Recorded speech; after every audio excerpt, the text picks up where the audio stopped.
Hey, what's up, everybody? Welcome to the channel. Welcome back for those of you returning for some more content. Thank you all for those who have been watching. Those of you new, I hope this is something you can enjoy, or at least is useful to you. Today I'm coming at you with a little something different too, versus the normal Pokemon and other trading card pulls I usually do. But I mean, if that was all I was doing, I wouldn't have named the channel JackofAllReys. So it probably would have been something totally different. So today I'm hitting you with a DIY video.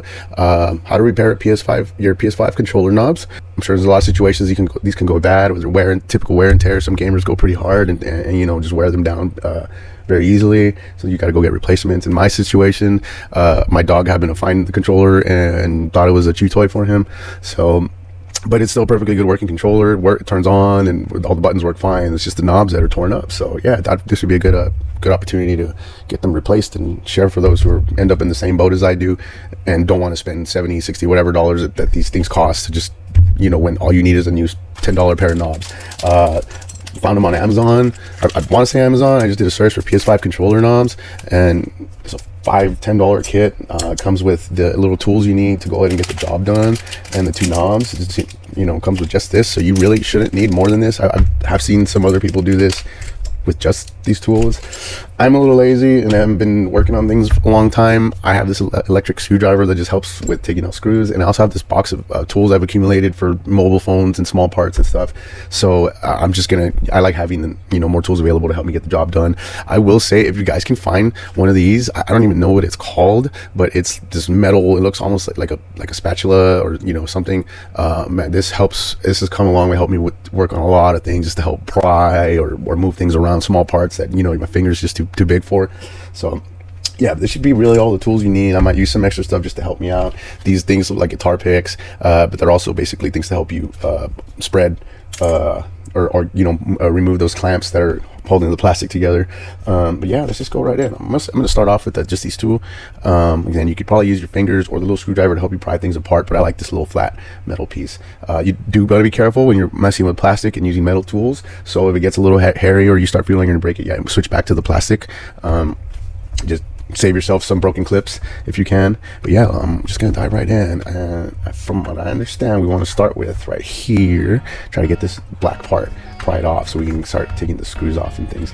But yeah, what we're gonna do, let's go ahead and see if we can get this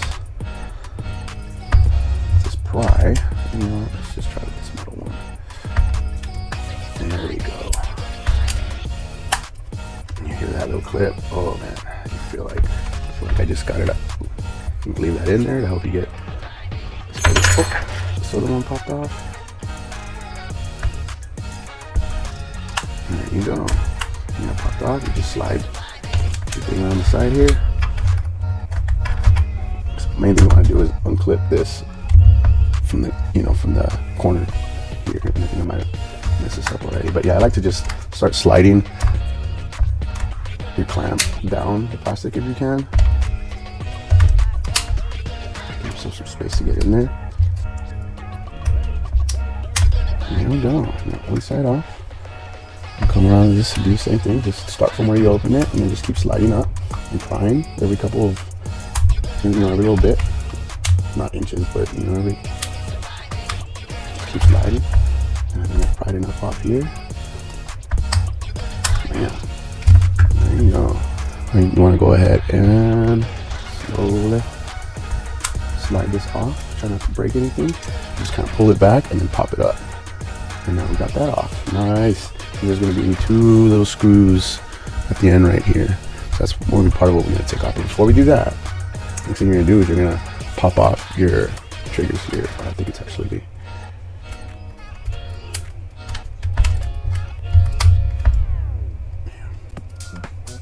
I think it's, there you go, R1 shoulder buttons, not the triggers. L1, R1, and it just pops right off. And they're legit gonna fly off. That's okay. Let me pick them up real quick. All right, guys, just a quick update. When we popped off that L1 and R1 button, I don't know, that R1 button must have popped off into another dimension or something. That thing is lost to oblivion. I've searched for like the past 2 hours, even had help. L1 button was right here on the floor where the other one should have been. But yeah, so I want to throw in that disclaimer. If you're doing this yourself, you might want to try figure out a way to cover that or point it in a way in somewhere you can see it's in your line of sight, so you don't have the same thing happen to you. This shouldn't stop us from finishing up the job. I already went ahead and ordered a new R1 button off Amazon. It was like $10 and it should be here tomorrow. I just went and ordered like all 4 just to get here faster. It's L1 R1 would have taken a couple more days, and it was like $3 more, so it wasn't like, you know, a huge sacrifice. Yeah, I just wanted to give you that update. I don't know what happened to the R1 button, but it just, and again, I had help and everything, and that thing is gone. And the repair here, like I said, we should hold this up for finishing. It's just what we'll have this last piece at the end to finish off, which I can go ahead, once I get it in, I'll add it to the video.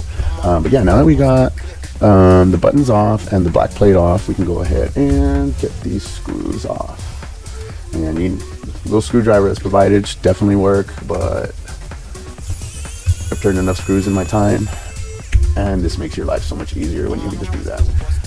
Go ahead and pop these screws in there. You won't drop them or lose them. Screw number 2. This next ones are under the R1 and L1 buttons. There's a little screw right there. You see those? So yeah, let's go ahead and take those off.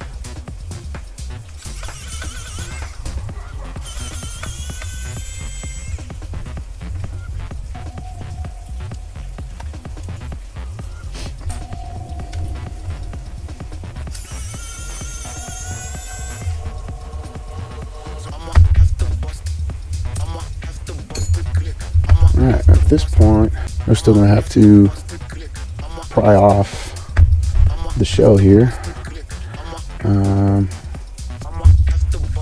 Shouldn't be too difficult though. Just go ahead and, yeah, like this was already kind of popping off. So just slide your tool in there. Slide your tool in there. That's what she said.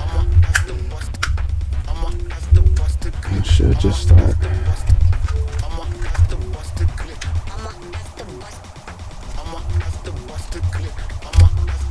Definitely want to be careful because there are some ribbon cables inside, so you just don't want to like tear it off. It helps to just have your bringing the tool in from the open part and just keep sliding it up as you unhook it.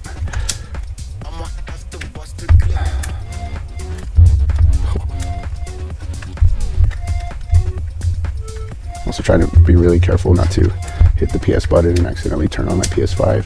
I've had this sitting on the shelf, this controller sitting on the shelf for a minute, and it still had a little bit of charge in there. And I hit it last time and it powered everything on. I'm like, oh, great.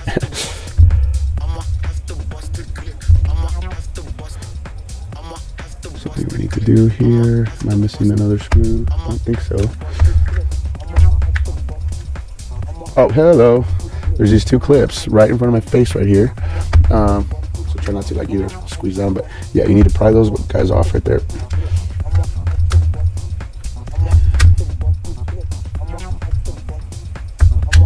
Ooh, be careful not to break it. Yeah, so we can unclip that. There we go. We got the back of the controller off. Yeah, first thing I'm gonna do is take the battery out, and it's there's a little cable, you know, just a little connector right there. You can pop that out, and that actually is going to make life a little easier. And now you don't have to worry about hitting that PS button in case yours still has charge like mine. Yeah, let's just slide this. It's this ribbon cable that just goes directly into the port, so you should be able to just.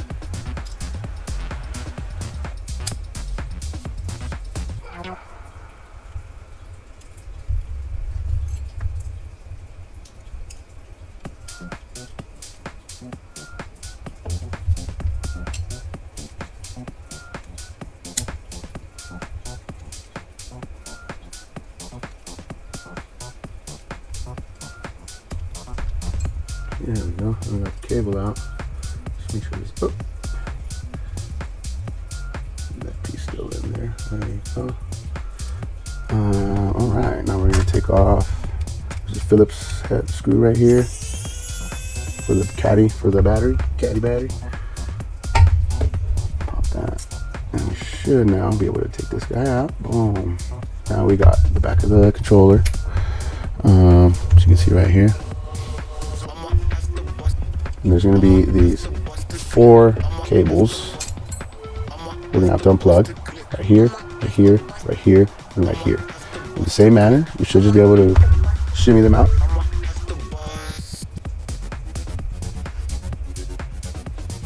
Got even little tabs on the side.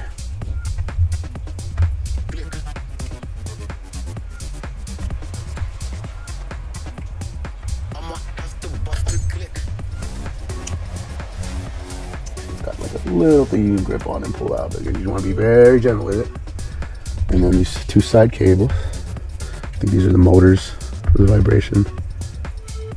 There you go. I don't know how some people can do this with a screwdriver. It's easier for me to just grab on and slowly shimmy out. There you go. And they have little things you can tug.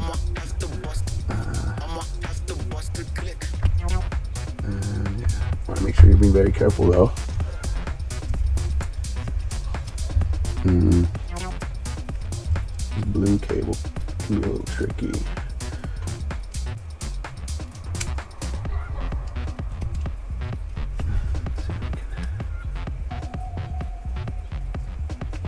Shimmy it out this way. So you have to get a grip on it.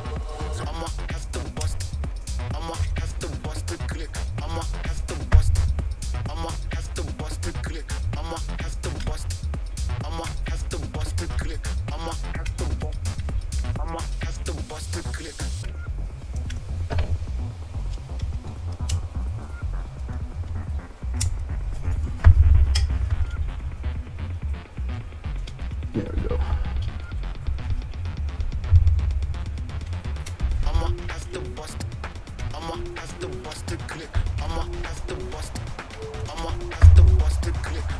There we go, we got it popped out. Alright, well, almost pretty much to the part where we can replace this. There's one thing you really want to be careful with. So you notice these 2 soldered lines, you not want to rip those. You're gonna have a bad time if you do that. So what you want to do is you're gonna pop this out slowly.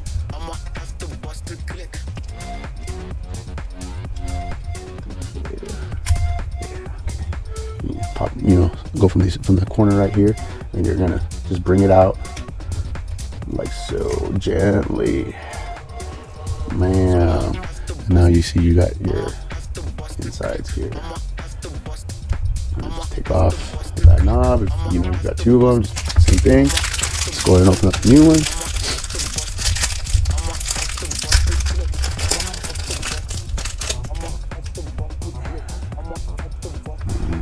Really sure it doesn't matter how you put them in. Just make sure they, there's cylindrical, whatever. There's a shape to it, and just make sure that kind of lines up. Just be careful with the board here. Actually, while I'm here, take a quick dust rag and clean this up. Okay. And just pop. Ooh, ooh, ooh.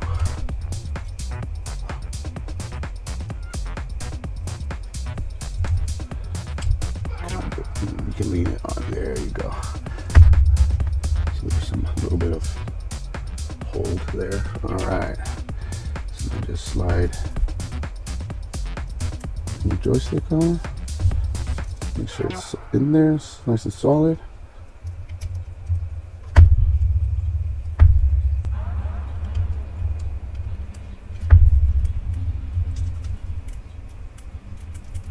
Alright, so it feels good. So now we're just going to slowly turn it around, and the way we undid it, we're putting it back in. Make sure you're not trapping your ribbon cables underneath.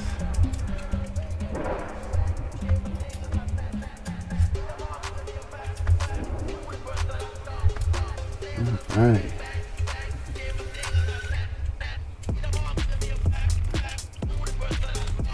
So we got the joysticks in the hole there. Make sure the blue cable's good. Alright, so we got the thing, we got the circuit back, or the board back. This is back where it needs to be. And I just noticed I see this little ring also, but not a big deal. It's just gonna work anyways. Right, and we're basically now just reversing the process. We just connect everything back slowly, carefully, until we close up the controller.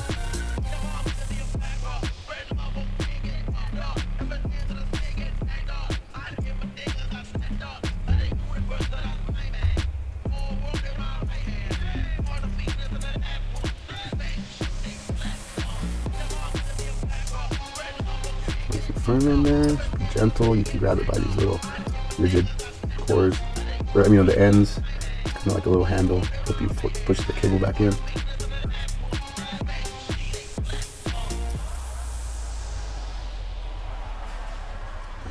try to get it. Don't try not to like bend it, right? But like just give it like a nice little firm, slow pressure. All right, we're on the last cable here. Sorry, my fat hand is blocking some of the view.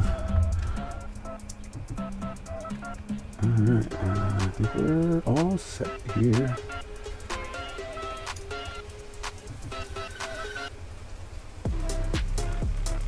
Okay, now we can pop the battery caddy back on.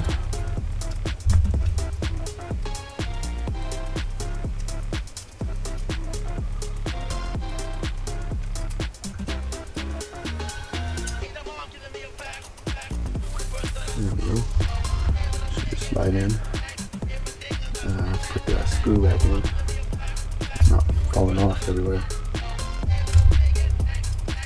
As I'm trying to reattach this ribbon cable.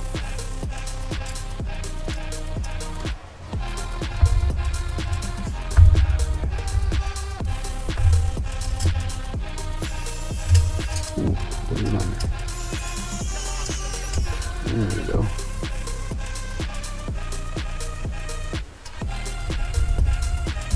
Alright, last cable to control. Actually, no, we still got the battery, but last of these little ribbon cables. It's fine if this little thing pops up, we can pop that back in.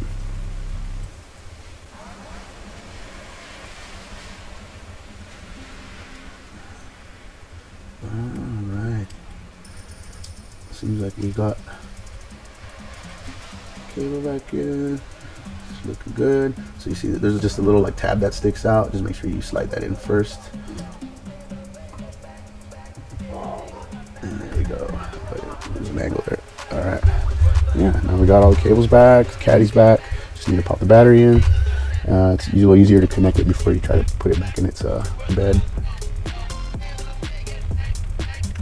And there we go. Now we got everything back together. Well, almost. We got the insides back together. Now make sure you want to. This basically like you want to pop it in from the top so you get the buttons covered, and then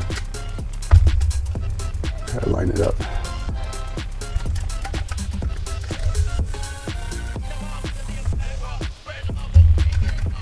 Yeah. All right.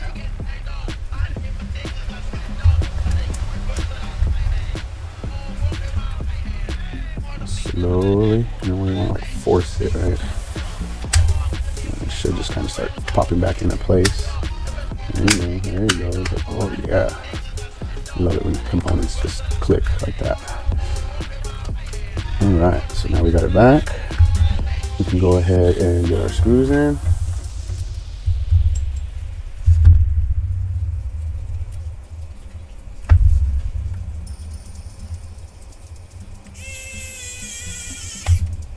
One. I like to do things crisscross. Actually, this guy magnetizes. Oops.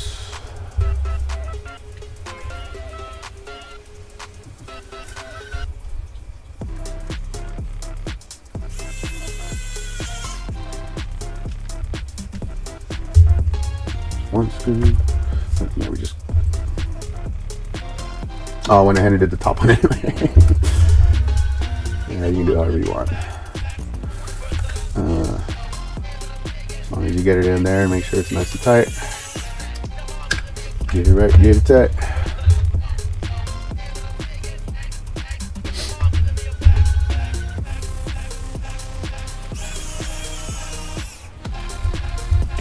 Alright, and Now, I mean, if you got the L1 button, we at least pop that back on. There you go. Just have to line up, and that's back in. Okay, this guy. So first thing you want to do is you want to start with your like these little pointies at the top. Go ahead and kind of slide those in. You can go over the joysticks. And then this should slide into place. And all just clips back in like that. Man, fantastic. Alright, I mean, this is basically it. I'm just missing that button, which I will come back at you once I get that in and finish this off. And give it a test run. Alright, now we're back with that last piece. R1 button. Came in through Amazon. I can go ahead and drop that link for you in the comments in case anybody's looking for that. But yeah, let's just pop that on real quick, and then we can do a quick test run. There you go, there's a little slip in there. Once you pop it in, there you go. Now let's give it a quick test run. All right, now let's give it a test run. Fire up the controller, or fire up the PlayStation. Make sure that everything's still working as it should, and our knobs are good. Also, too, want to point out too, once you get everything all closed up again, too, just make sure you give those joysticks a good like push down, just so they really get into those pegs. They're feeling a little stiff at first until I did that, and now it's like ooh, like butter. Yeah, while this is all right, we're loaded up. My knobs are good. Can't really test the right control right now, but I mean it feels smooth. And R1, L1 still working. Those are the buttons I popped off. Yeah, I think we can call this a good test. Ooh, Kingdom Comes is on my libraries right now. The game's on my library right now. Yeah, all right, everybody. And again, I mean, I did consider I could have edited this to just be like, hey, this was the same button I did, but I like to be transparent, and also just kind of help point out like, hey, things happen. Sometimes you start a job, something happens. It shouldn't deter you from finishing. We were still able to get it all put back together and working. Got that new button pretty cheap, still way cheaper than buying a whole new controller. I think altogether I maybe spend $15 on 2 knobs and buttons. And again, just because I was being impatient and I could have ordered just the L1, R1. I ordered the whole 4 just because it would get here quicker. It's still $10 purchase. But anyways, yeah, guys. So I hope this is a helpful video. If you like what you see, hit that like and subscribe button, and I'll keep them coming at you. Y'all have a good one. Thank y'all.